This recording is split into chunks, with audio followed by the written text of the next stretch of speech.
Unacademy. Let's crack it.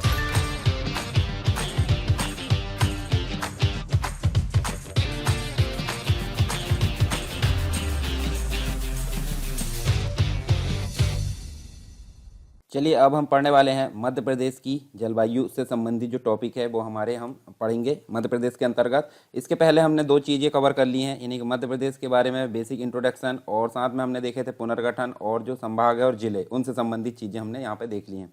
तो यहाँ देखिए मध्य प्रदेश की जलवायु की अगर बात करें तो जलवायु होती क्या है उसके बारे में हम जानेंगे, ठीक है। उसके बाद हम जो है मानसून यानी कि जो जलवायु है वो किस प्रकार की है मध्य प्रदेश में, कर्क रेखा का उस पर क्या प्रभाव है, सारी चीज़ हम यहाँ पे देखेंगे। इसके अलावा आप बात करें तो नेक्स्ट जो होती है जलवायु के क्षेत्र के बारे में जानेंगे। और जलवायु के क्षेत्र जो है अलग अलग प्रकार से यहाँ बांटे गए हैं, यानी कि कितने प्रकार की जलवायु है उसको हम देखेंगे यहाँ पे। इसके अलावा जो अन्य चीज़ है, अन्य चीज़ मतलब देखिए आप मैप में देख सकते हैं यहाँ पे जलवायु के जो क्षेत्र है उसको डिफाइन किया गया है। फिर इसके बाद हम जो है ऋतुओं के बारे में जानेंगे। ऋतु मतलब जो मौसम सीजन होते हैं अलग अलग प्रकार के, कितने प्रकार की ऋतुएं होती हैं मध्य प्रदेश के अंतर्गत। भारत की अगर बात करें तो भारत में अलग अलग प्रकार की ऋतुएं होती हैं जो हमने देख चुके हैं भारत के भूगोल के अंतर्गत। और यहाँ पे हम देखेंगे किसकी, यहाँ पे बात करेंगे हम जो जलवायु है, जलवायु की यहाँ पे बात करेंगे और ऋतुओं की बात करेंगे मध्य प्रदेश के संदर्भ में। फिर उसके बाद उनसे संबंधित जो क्वेश्चन है उनके बारे में बात करेंगे। तो चलिए सबसे पहले हम बात कर लेते हैं जलवायु की। तो जलवायु होती क्या है, जलवायु का मतलब क्या होता है। जैसे आपने मौसम तो पढ़ा ही होगा, मौसम मतलब एक अल्पकालीन जो दशा होती है जिसमें परिवर्तन होता है, ठीक है। तो उसको हम क्या बोलते हैं, मौसम। और मौसम की दीर्घकालीन अवस्था यानी कि बहुत लंबे समय की जो दीर्घकालीन अवस्था है, दीर्घकालीन मौसमी दशाओं है, उनको हम क्या बोलेंगे, उनको बोलेंगे जलवायु, ठीक है, किसी क्षेत्र विशेष के हिसाब से। और मध्य प्रदेश की जलवायु मानसूनी प्रकार की जलवायु है। मानसूनी मतलब हम बोल सकते हैं उष्ण कटिबंधीय मानसूनी प्रकार की जलवायु है, जो कि भारतीय जलवायु का ही एक प्रतिरूप माना जाता है। यानी कि भारत की जो जलवायु है उसी का एक प्रतिरूप मध्य प्रदेश में भी हमको देखने को मिलता है। यहाँ की जो जलवायु है उसको प्रभावित करने वाले कारकों में समुद्र तट से दूरी यहाँ पे देखने को मिलती है। उसके बाद हम देखें तो अक्षांशीय स्थिति देखने को मिलती है, औसत ऊंचाई, प्राकृतिक वनस्पति, धरातलीय स्वरूप, वायु की दिशा आदि प्रमुख कारक यहाँ देखने को मिलते हैं। कर्क रेखा भी हम देख सकते हैं मध्य प्रदेश के बीचों बीच से गुजरती है, जिसके कारण मध्य प्रदेश की जो जलवायु है उष्ण कटिबंधीय है। जबकि दक्षिण पश्चिम मानसून हमको देखने को मिलता है, तो दक्षिण पश्चिम मानसून वाले उसके कारण भी हमको यहाँ पे मानसूनी जलवायु का जो स्वरूप है वो देखने को मिलता है, ठीक है। अब इसके बाद हम देखेंगे जलवायु के जो क्षेत्र है उसकी बात करें तो जलवायु के क्षेत्र को यहाँ पे कितने प्रकार से बांटा गया है। देखिए 5 प्रकार। उत्तरी जो मैदान है उसका क्षेत्र है, मालवा का पठार है, बघेलखंड का पठार, विंध्य पर्वतीय क्षेत्र, नर्मदा घाटी क्षेत्र। तो आप मैप में देखिए, मैप में आपको देखिए यहाँ देखने को मिलेगा उत्तर का मैदानी क्षेत्र है। यहाँ देखिए महाद्वीपीय जलवायु, अधिक गर्मी अधिक सर्दी देखने को मिलती है, जो कि इतना क्षेत्र कंप्लीट रूप से यहाँ देखने को मिलता है, यानी कि ऊपर से आप देख सकते हैं कंप्लीट रूप से ये। फिर आपके पास यहाँ देखिए मालवा का पठार देखने को मिलता है, जहाँ पे सम जलवायु मतलब जो है ना तो अधिक गर्मी ना तो अधिक ठंड देखने को मिलती है। फिर उसके बाद आपको विंध्य जो पहाड़ी क्षेत्र है वो देखने को मिलता है, जहाँ सम जलवायु, ना अधिक गर्मी और ना अधिक ठंड। उसके बाद नर्मदा घाटी क्षेत्र, अधिक गर्मी ना सामान्य ठंड देखने को मिलता है। तो ये सारी चीज़ें यानी कि यहाँ देखिए आपको अलग अलग क्षेत्र देखने को मिलते हैं। पांच जो जलवायु क्षेत्र है मध्य प्रदेश के अंतर्गत, और आसपास से 5 स्टेट को अपनी बॉर्डर को शेयर करता है मध्य प्रदेश। इसके बाद हम देखें तो देखिए आपको सभी के बारे में थोड़ी थोड़ी यहाँ पे जानकारी दे देता हूँ। जैसे पूरे जो जलवायु क्षेत्र है उसकी अगर बात करें तो यहाँ पे हम इसके बारे में थोड़ी सी जानकारी ले लेते हैं, ताकि आपके लिए जो क्वेश्चन है आगे क्वेश्चन में आपको प्रॉब्लम ना आए। तो पहला हम देखेंगे क्या, उत्तर का जो मैदानी क्षेत्र है। उत्तर का मैदानी क्षेत्र यानी कि प्लेन एरिया ऑफ नॉर्थ हम इसको बोल सकते हैं। और इस क्षेत्र की जो जलवायु है समुद्र से दूर स्थित होने के कारण, यानी नीचे हम देख सकते हैं सभी तरफ से समुद्र जो है, नीचे से अरब सागर और बंगाल की खाड़ी से ये जो क्षेत्र है काफ़ी दूर है, यानी समुद्र तल से दूर होने के कारण महाद्वीपीय प्रकार की है। अतः यहाँ ग्रीष्म ऋतु में अधिक गर्मी और तथा शीत ऋतु में अधिक ठंड पड़ती है, ठीक है। अधिक गर्मी और अधिक ठंड यहाँ देखने को मिलती है। इस क्षेत्र की औसत वर्षा 75 सेंटीमीटर से कम देखने को मिलती है, 75 सेंटीमीटर से कम, और जिससे इसे जो है उप आर्द्र की श्रेणी में रखा गया है। और गर्मियों में इस क्षेत्र का जो औसत तापमान है वो कितना देखने को मिलता है, 40 डिग्री से 45 डिग्री देखने को मिलता है। और सर्दियों में 15 से 18 देखने को मिलता है। तो ये बेसिक चीज़। उसके बाद हम देखेंगे मालवा का पठार। तो मालवा का पठार यानी प्लेट्यू ऑफ मालवा हम इसे बोल सकते हैं। और इस क्षेत्र की जो जलवायु है वो कैसी होती है, सम जलवायु। सम जलवायु का मतलब होता है ना तो अधिक गर्मी पड़ती है गर्मी में, ना ठंडी में अधिक ठंड पड़ती है। और इस क्षेत्र में सर्वाधिक गर्मी मई महीने में पड़ती है। इस क्षेत्र का औसत तापमान जो है हम देखें तो 10 डिग्री से 15 डिग्री सर्दियों में होता है। और ठंड में गर्मी में अगर बात करें तो गर्मी में 40 से 42 डिग्री यहाँ पे देखने को मिलता है।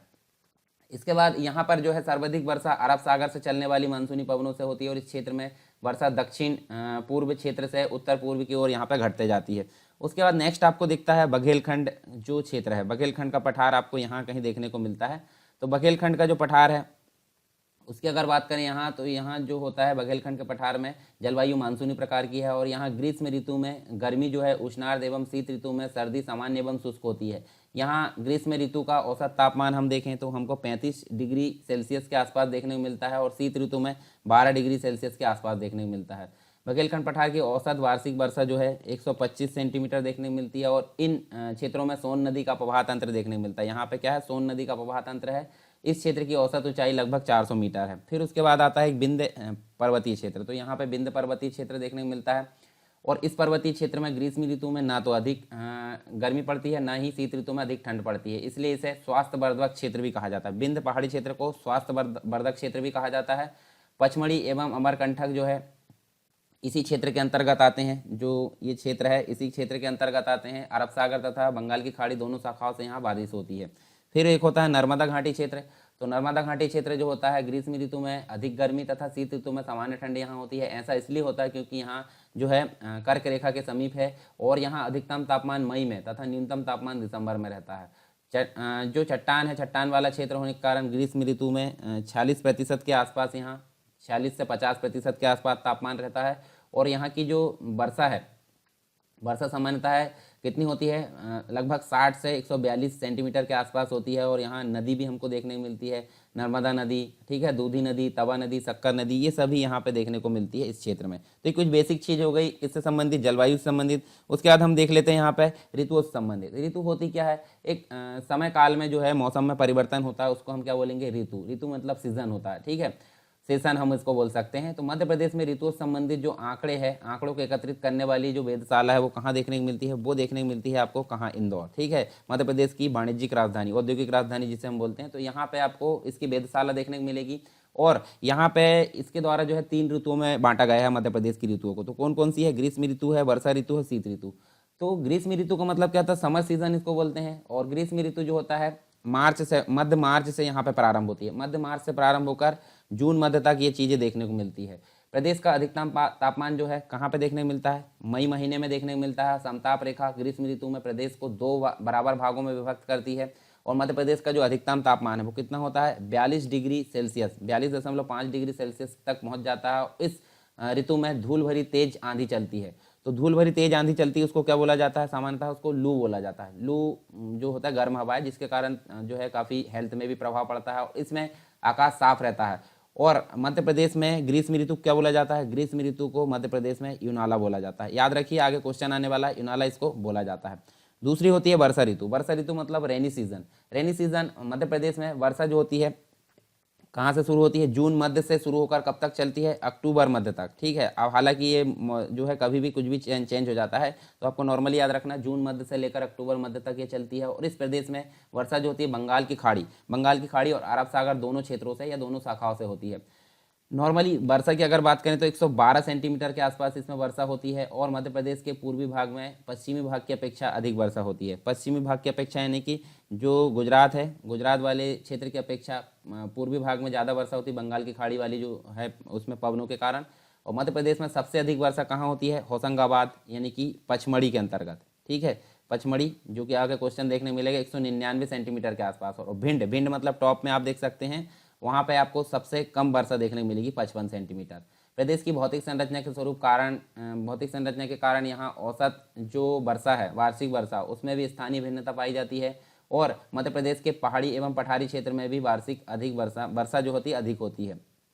अच्छा, वर्षा ऋतु को क्या बोला जाता है, वर्षा ऋतु को चौमासा बोला जाता है। याद रखिए इस चीज़ को, ग्रीष्म ऋतु को यूनाला बोला जाता है, वर्षा ऋतु को चौमासा बोला जाता है। फिर होती है एक ये शीत ऋतु होती है। शीत ऋतु का मतलब होता है विंटर सीजन। अब यहाँ देखिए शीत ऋतु जो होती है मध्य प्रदेश में जो होती है अक्टूबर मध्य से प्रारंभ होती है। तो हम देख सकते हैं अक्टूबर से प्रारंभ होती है मध्य से और कब तक चलती है, मार्च तक ये चलती है। और दिसंबर से जनवरी के बीच में ठंड का प्रकोप सर्वाधिक रहता है तथा ठंड का प्रभाव जो होता है कर्क रेखा के उत्तर में स्थित जो प्रदेश है उसके भाग पर अत्यधिक रहता है।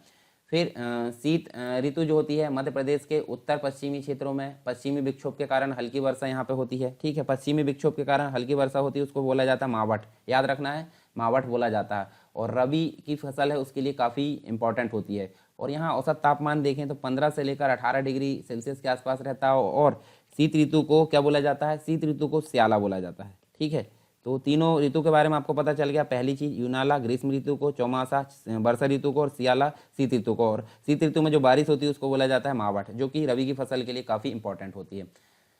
अब आगे हम देख लेते हैं वर्षा का वितरण जो है अलग अलग प्रकार से होता है, परंतु अब हम देखते हैं क्वेश्चन के बारे में। तो क्वेश्चन क्या क्या बनते हैं यहाँ पे, और जो पिछले ईयर में जो क्वेश्चन आए हैं उनके बारे में हम यहाँ देख लेते हैं। अनअकैडमी आपके लेकर आया है बहुत ही आकर्षक और फ्री प्लान जो कि एमपीपीएससी और व्यापम के एग्जाम से संबंधित है। यदि आप फ्री प्लान लेना चाहते हैं तो आपको यहाँ पे मिलेगा 500 से ज्यादा free live classes every week, और डाउट क्लियरिंग सेशन भी आपको दिया जा रहा है। वीकली फ्री मॉक टेस्ट यहाँ पे चल रहा है, फ्री लाइव क्विज यहाँ पे चलती है, 20 से ज्यादा क्वेश्चन यहाँ पे हर सब्जेक्ट को मिलाकर होता है। Daily T20 free live quiz यहाँ पे चलती है, 20 क्वेश्चन होते हैं, 20 मिनट में आपको इसका आंसर देने होते हैं। और 8 PM पे ये सीरीज चलती है और 8:30 बजे इसका एनालिसिस कराया जाता है टॉप एजुकेटर्स के द्वारा। इसका फायदा लेने के लिए आपको क्या करना है? इसका फायदा लेने आपको डाउनलोड करना है सिंपली अनअकैडमी लर्निंग ऐप। यहाँ पे एमपीपीएससी से संबंधित कोर्स यूज कीजिए, एमपीपीएससी आप आपका गोल सेलेक्ट कीजिए, और यहाँ पे सरकार 10 आपको प्रोमो कोड यूज करना है इस प्लान को अनलॉक करने के लिए। याद रहे, सरकार 10 प्रोमो कोड यूज करने के बाद ही आप फ्री प्लान को अनलॉक कर सकते हैं। और यदि आप प्लस बैचेस के साथ जाना चाहते हैं अपनी ऑलराउंड प्रिपरेशन के लिए, तो यहाँ पे विभिन्न प्रकार के बैचेस चल रहे हैं। प्रीलिम्स के यहाँ पे अल्टीमेट 60 डेज का क्रैश कोर्स यहाँ पे चल रहा है, संपूर्ण ज्ञान, जो कि यदि आप रिवीजन कर रहे हैं तो इसके लिए आपके लिए आवश्यक है। और यदि आप संकल्प एमपीपीएससी 2020 में जुड़ रहे हैं तो इसके लिए आपको डाउट क्लियरिंग सेशन यहाँ पे एक्स्ट्रा मिलेंगे, और वीकली 12 सेशन यहाँ पे सब्जेक्ट वाइज लग रहे हैं यदि आप ऑलरेडी रिवीजन कर रहे हैं तो। मेगा बैच स्टार्टिंग सून है यहाँ पे, और एमपीपीएससी की तैयारी आप शुरू से करना चाहते हैं तो 10 महीने का फाउंडेशन बैच यहाँ पे शुरू हो रहा है। यहाँ पे टेस्ट सीरीज वगैरह भी चलेगी। स्वप्न पूर्ति बैच उन लोगों के लिए है जो यहाँ पे 2019 का प्रीलिम्स क्वालिफाई किए हैं और अपने सपनों को साकार करके एमपीपीएससी की जो मुख्य परीक्षा है उसमें उत्तीर्ण होना चाहते हैं। इसमें साथ ही साथ आपको उत्तर लेखन का अभ्यास कराया जाएगा टॉप एजुकेटर्स के द्वारा। आप इन टॉप एजुकेटर्स द्वारा आप पढ़ सकते हैं, आप देख सकते हैं। और इस सब्सक्रिप्शन को प्राप्त करने के लिए आपको अनअकैडमी के लर्निंग ऐप में जाकर एमपीपीएससी और संबंधित गोल में प्लस कोर्स में जाना है, और यहाँ पे गेट सब्सक्रिप्शन ऑप्शन में क्लिक करके आपको इस प्रकार की विंडो यहाँ पे दिखेगी, और आप यहाँ पे अपने अनुसार यहाँ पे जो प्लान है वो ले सकते हैं। और याद रहे, सरकार 10 प्रोमो कोड यूज करने के पर आपको 10% का डिस्काउंट मिल जाएगा। और देर किस बात की, download Unacademy app now to let's crack MP and exams. तो देखिए जो क्वेश्चन है, देखिए यहाँ पे देखें तो वर्ष 2013 में मध्य प्रदेश के किस जिले में अत्याधुनिक वेधशाला स्थापित की गई? तो यहाँ देख सकते हैं, देखिए अत्याधुनिक वेधशाला हमको कहाँ देखने को मिलती है? उज्जैन के अंतर्गत। तो यहाँ इसके बारे में देखें तो मध्य प्रदेश का जो उज्जैन काल गणना की दृष्टि से अत्यधिक महत्वपूर्ण रहा है, इसलिए 1733 में जयपुर के महाराज सवाई राजा जयसिंह ने उज्जैन में जंतर मंतर वेधशाला स्थापित की। और इसी के महत्व के चलते 12 जून 2013 को प्रदेश के तत्कालीन मुख्यमंत्री शिवराज सिंह चौहान ने उज्जैन जिले के महिदपुर तहसील के डोंगला ग्राम में प्रदेश की अत्याधुनिक वेधशाला का लोकार्पण किया तथा इसका नाम प्रसिद्ध खगोल शास्त्री आचार्य बराहमिहिर के नाम पर रखा। तो ये जो है 7 नंबर का इसका राइट आंसर है। चलिए यहाँ पे देख लेते हैं नेक्स्ट जो हमारे पास में नेक्स्ट क्वेश्चन है, मध्य प्रदेश में सर्वाधिक वर्षा किस शाखा से होती है? सर्वाधिक वर्षा अगर बात करें यहाँ तो हमारी जो होती है बंगाल की खाड़ी से। मध्य प्रदेश में देखिए 2 प्रकार से बारिश होती है, एक तो अरब सागर की शाखा से, और एक होती है बंगाल की खाड़ी। तो अरब सागर की शाखा से यहाँ पे कम होती है अपेक्षाकृत किसके? बंगाल की खाड़ी के। तो राइट आंसर हमारा बंगाल की खाड़ी, और सर्वाधिक वर्षा बंगाल की खाड़ी से होती है। और यही शाखा जो है भारत में भी सर्वाधिक वर्षा कराती है। इस शाखा के बाद जो होते हैं प्रदेश में अरब सागर वाली जो शाखा उससे वर्षा होती है। तो ये बंगाल की खाड़ी वाली शाखा, और ये हो गई अरब सागर वाली शाखा। तो इस हिसाब से देखें तो बंगाल की खाड़ी वाली शाखा से ज़्यादा अधिक वर्षा होती है अपेक्षाकृत किसके? अरब सागर वाली से। फिर नेक्स्ट जो है निम्नलिखित में से कौन सी रेखा मध्य प्रदेश में जल विभाजक रेखा के रूप में काम करती है? तो इसका राइट आंसर क्या है? बा, यानी कि 75 सेंटीमीटर वर्षा जो है यहाँ पे जल विभाजक रेखा के रूप में काम करती है। तो इसके अंतर्गत देखें तो मध्य प्रदेश में वर्षा का औसत जो है 112 सेंटीमीटर है।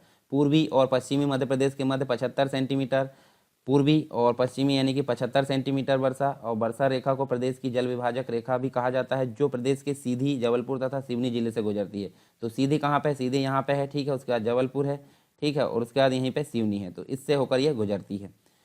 नेक्स्ट देखें तो मध्य प्रदेश की किस प्रकार की जलवायु वाला जो प्रदेश है उसको कहा जाता है? तो यहाँ देखिए उष्णकटिबंधीय मानसूनी जलवायु इसको कहा जाता है। तो राइट आंसर हमारा 7 नंबर का हुआ, यानी कि उष्णकटिबंधीय मानसूनी प्रकार की जलवायु इसको कहा जाता है। इसके बाद देखिए इसमें हम देख सकते हैं, देखिए मध्य प्रदेश जो है भारत के मध्य में स्थित है, इसके कारण यहाँ पे मानसूनी जलवायु की सभी विशेषताएं है। लेकिन साथ ही उष्णकटिबंधीय जलवायु की विशेषता भी यहाँ पे है, और मध्य प्रदेश की जो जलवायु है उसको उष्णकटिबंधीय मानसूनी जलवायु कहना मतलब इनको कहा जाता है।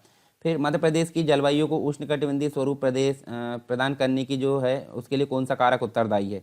तो देखिए आपको पता होगा कर्क रेखा बीचों बीच से, यानी 10.5 डिग्री जो अक्षांश है कर्क रेखा, ये प्रदेश के बीचों बीच से गई है मालवा के पठार से। मालवा के पठार को 2 भागों में बांटी है। इसी के कारण ये जो है उष्णकटिबंधीय स्वरूप प्रदान करने में काफ़ी इंपॉर्टेंट है। आ नंबर, ठीक है, इसको आप देख भी सकते हैं। यहाँ देखिए ये 14 जिलों से होकर गुजरती है कर्क रेखा, ये आपको देखने को मिलेगा जो बीचों बीच से है।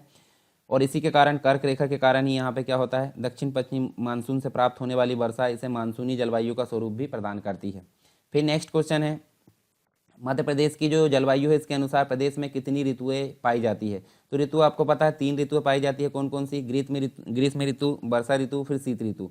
तो 3 ऋतुओं के बारे में हमने पढ़ा है अभी पीछे, तो उनको भी जाकर आप देख लें। तो देखिए ग्रीष्म ऋतु, वर्षा ऋतु, शीत ऋतु यहाँ पे पाई जाती है।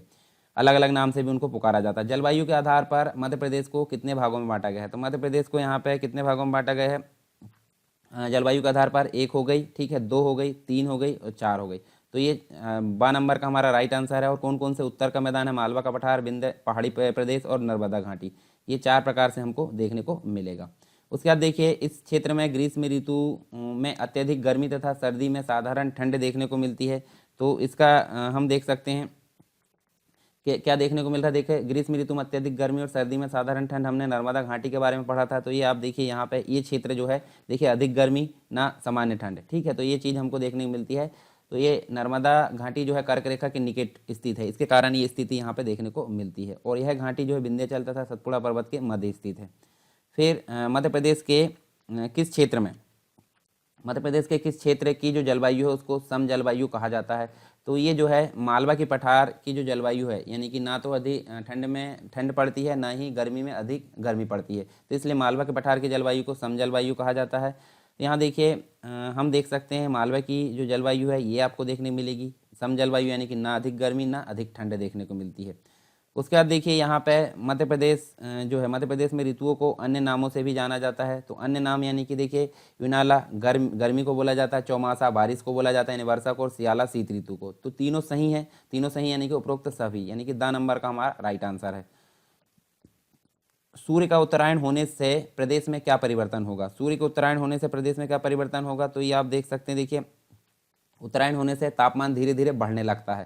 तो राइट आंसर हमारा आ हुआ। और आपको पता होगा 21 मार्च से सूर्य उत्तरायण होने लगता है, जिससे उत्तरी गोलार्ध में तापमान बढ़ने लगता है। और हमारा भारत उत्तरी गोलार्ध में ही स्थित है। इससे उत्तरी मध्य प्रदेश में तापमान शीघ्रता से बढ़ता है, जैसे ग्वालियर है, मुरैना है, दतिया है, इसमें तापमान अधिक हो जाता है। परंतु दक्षिणी मध्य प्रदेश यानी कि अपेक्षाकृत यहाँ कम गर्मी देखने को मिलती है। फिर इसके बाद देखिए सूर्य की जो किरणें हैं किस रेखा पर लंबवत पड़ने से मध्य प्रदेश में अधिक गर्मी पड़ती है। तो सूर्य की किरणें जो है किस रेखा पर लंबवत पड़ती है? कर्क रेखा पर, क्योंकि मध्य प्रदेश कर्क रेखा पर ही स्थित है। इसके कारण प्रदेश में अधिक गर्मी देखने को मिलती है, ठीक है। और कर्क रेखा मध्य प्रदेश के बीचों बीच से गुजरती 14 जिलों को ये टच करती है, ये भी आपको पता होना चाहिए। फिर उसके बाद देखिए मध्य प्रदेश में अधिकतम तापमान वाला स्थल कहाँ है। अधिकतम तापमान वाला स्थल आपको कहाँ देखने को मिलेगा? गंज बसोदा। अब गंज बसोदा कहाँ है? तो ये देखिए मध्य प्रदेश में सर्वाधिक तापमान 1995 में विदिशा जिले के गंज बसोदा में रिकॉर्ड किया गया, ठीक है, 48.90 डिग्री सेल्सियस। और हालांकि इससे अधिक तापमान बड़वानी में नोट किया गया, लेकिन आधिकारिक तौर पर गंज बसोदा ही अभी मान्य माना जाता है, ठीक है। इसके बाद आप देखिए किस माह के समूह को प्रदेश में द्वितीय गर्मी ऋतु के रूप में माना जाता है, ठीक है।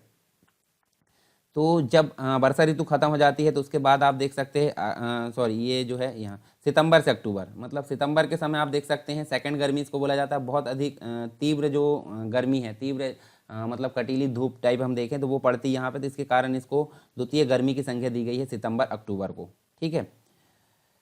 उसके बाद देखिए मध्य प्रदेश का सबसे कम तापमान जो है किस स्थान पर रहता है। सबसे कम तापमान की अगर बात करें तो ये जो होता रहता है शिवपुरी पर। शिवपुरी जिले में सबसे कम तापमान देखने को मिलता है।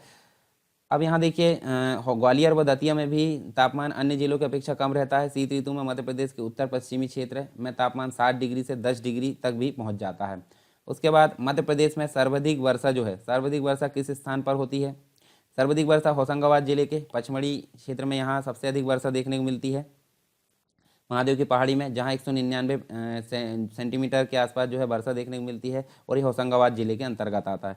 फिर मध्य प्रदेश को वर्षा के आधार पर कितने भागों में बांटा गया है, तो यहाँ देखिए वर्षा के आधार पर इसको 4 भागों में बांटा गया है। 4 भाग कौन कौन से, एक तो औसत वर्षा होती है, कम वर्षा होती है, एक औसत से अधिक वर्षा होती है और एक अधिक वर्षा होती है। तो 4 भागों में बांटा गया है। तो यहाँ देखिए कम वर्षा यानी 50 से 75 सेंटीमीटर, औसत वर्षा यानी 75 से 100 सेंटीमीटर, अधिक वर्षा यानी कि 125 से 150 सेंटीमीटर और औसत वर्षा यानी कि 100 से 125 सेंटीमीटर। तो ये अलग अलग आप लोकेशन ध्यान में रखिए, 4 भागों में इसको बांटा गया है।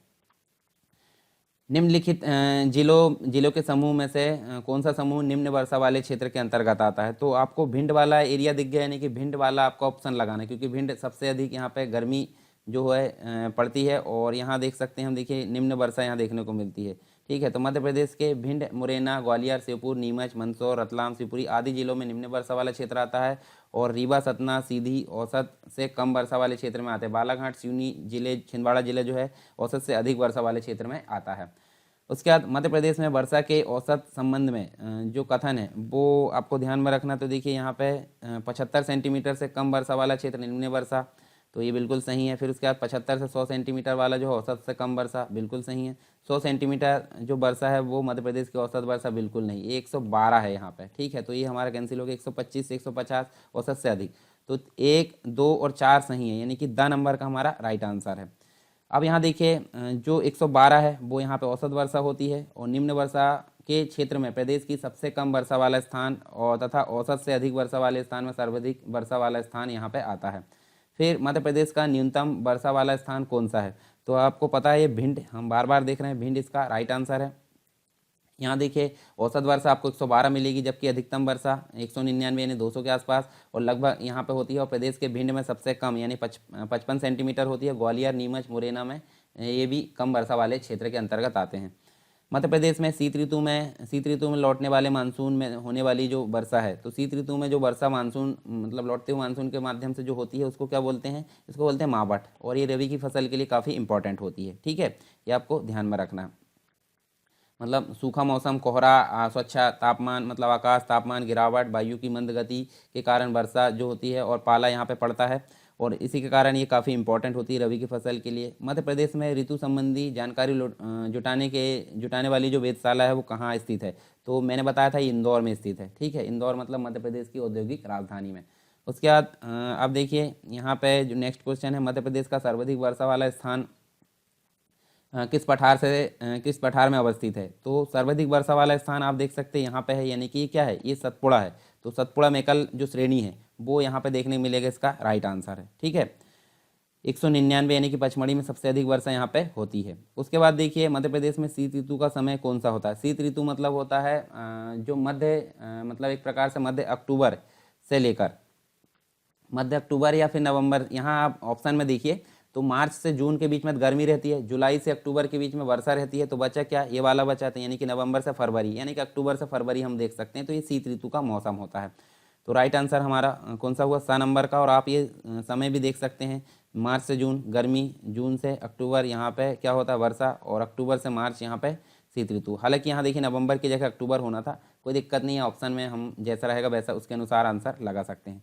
मध्य प्रदेश में दैनिक तापांतर किस माह में सर्वाधिक होता है, तो ये इसका राइट आंसर क्या होता है, दैनिक तापांतर यहाँ पे मार्च में सबसे अधिक होता है। ठीक है, तापांतर मतलब ताप का अंतर। ठीक है, और मध्य प्रदेश की जलवायु के वाला मतलब मानसूनी जलवायु वाला प्रदेश है और यहाँ पर पाई जाने वाली जो ऋतु है उसमें तापमान की भिन्नता पाई जाती है। प्रदेश में सर्वाधिक तापमान मई माह में तथा सबसे कम जो है जनवरी में रहता है, लेकिन सर्वाधिक दैनिक तापांतर दिन और रात के समय का जो अंतर है वो मार्च माह में पाया जाता है। उसके बाद नेक्स्ट आपको देखने मिलेगा, निम्न में से प्रदेश के किस क्षेत्र में दोनों मानसूनों से वर्षा होती है। दोनों मानसून यानी कि जो एक लौटता हुआ मानसून रहता है और एक जो रहता है शुरुआत में वर्षा ऋतु वाला, तो दोनों में होती है यहाँ पे विंध्य प्रदेश में। अब विंध्य प्रदेश मतलब ये वाला क्षेत्र जिसमें दोनों प्रकार से या दोनों ही मानसून में वर्षा होती है। एक तो जो होता है विंध्य अरब सागर तथा बंगाल की खाड़ी, दोनों मानसूनों में यहाँ पे बारिश देखने को मिलती है। ठीक है, फिर मध्य प्रदेश के सर्वाधिक वर्षा वाले जिलों का जो युग्म है वो कौन सा है। सर्वाधिक वर्षा आपको पता है नीचे वाले एरिया में होती है मध्य प्रदेश के, तो नीचे कौन सा है, एक तो बालाघाट है और नीचे मंडला भी आपको देखने को मिलेगा। तो ये दो मतलब जो ये वाला ऑप्शन है ये राइट है हमारा, क्योंकि भिंड में तो सबसे कम होती है, यहाँ भी कम होती है, तो ये कैंसिल माने जाएंगे दोनों ऑप्शन, उपरोक्त सभी आएगा ही नहीं। उसके बाद छिंदवाड़ा बालाघाट मंडला ये नीचे वाले एरिया में सबसे अधिक वर्षा होती है और भिंड मुरैना शिवपुरी में ये कम वर्षा वाले क्षेत्र है। तो नीचे वाले एरिया में ज़्यादा होती है और ऊपर वाले एरिया में कम होती है। इसके बाद देखिए मध्य प्रदेश में वार्षिक औसत वर्षा यहाँ पे कितनी देखने को मिलेगी, 100 से 125। 100 से 125 मतलब ये देखिए 100 से 125 आपको औसत वर्षा देखने को मिलेगी विंध्य पर्वतीय क्षेत्र के अंतर्गत, और कुछ भाग नर्मदा घाटी क्षेत्र के अंतर्गत आता है।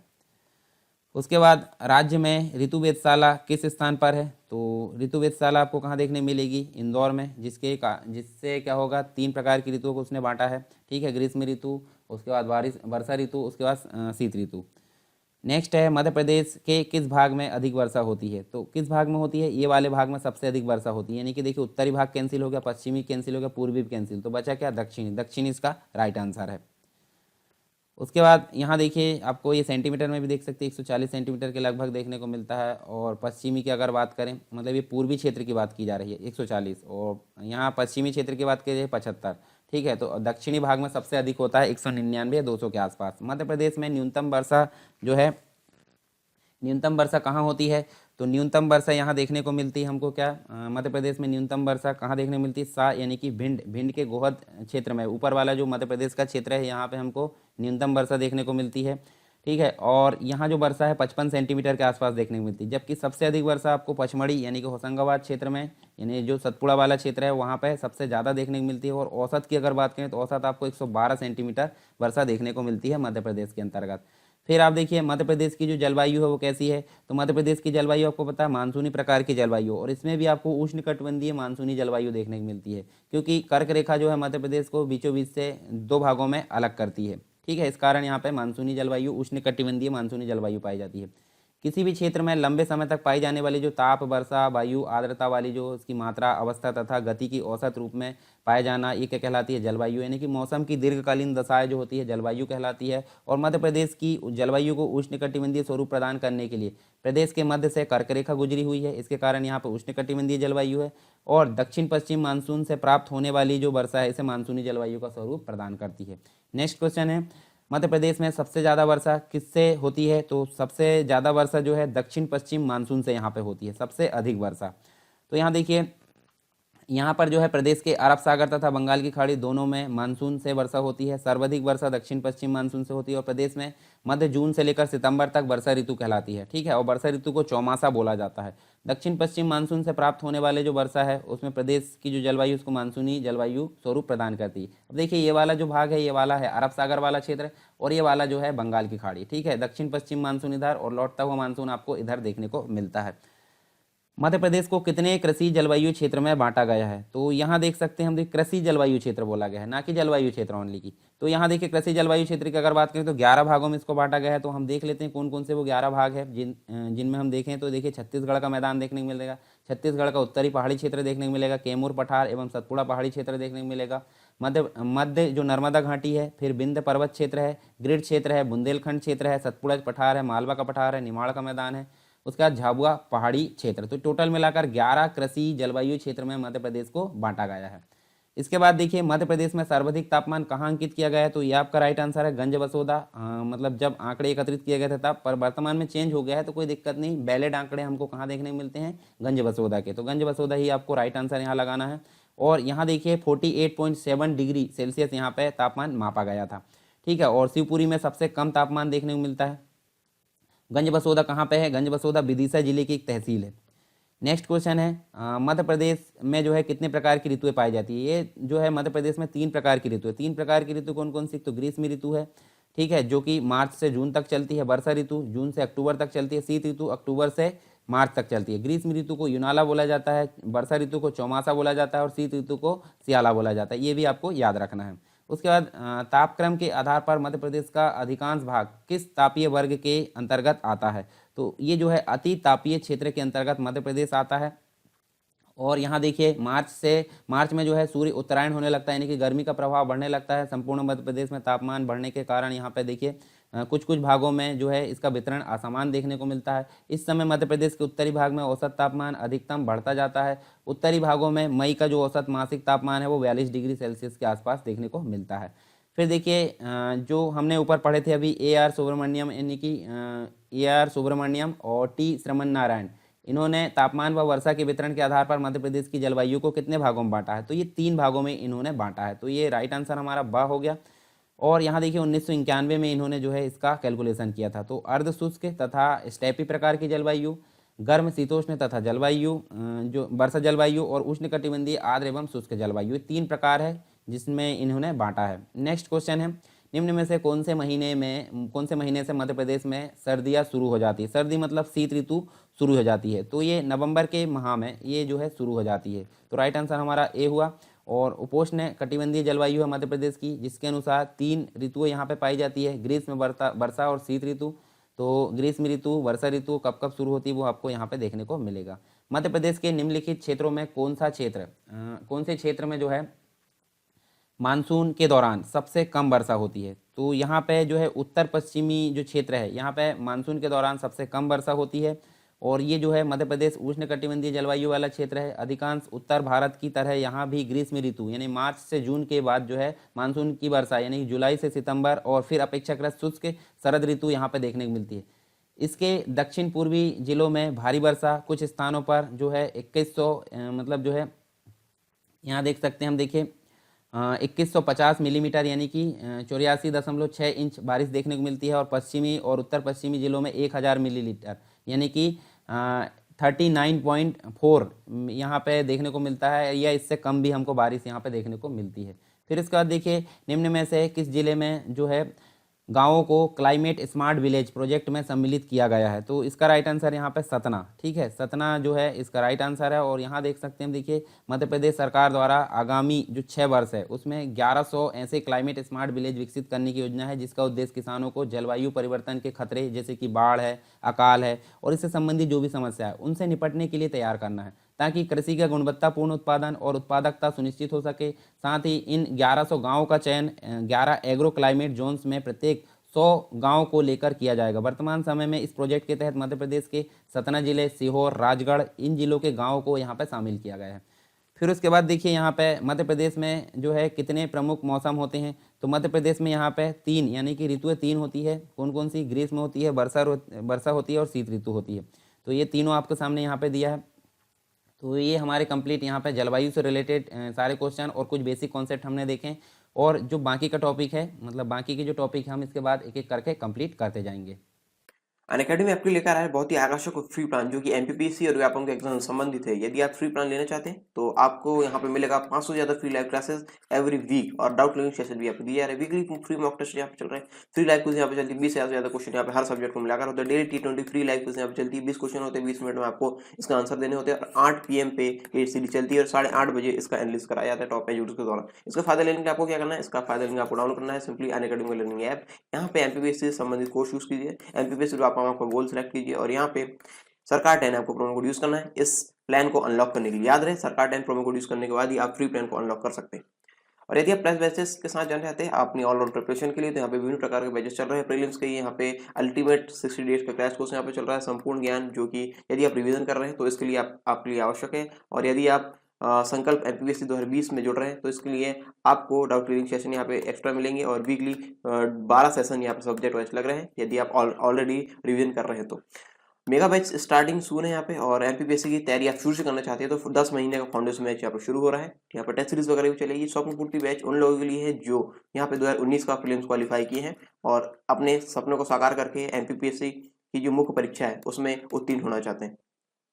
इसमें साथ ही साथ आपको उत्तर लेखन का अभ्यास कराया जाएगा टॉप एजुकेटर्स के द्वारा। आप इन टॉप एजुकेटर्स द्वारा आप पढ़ सकते हैं, आप देख सकते हैं।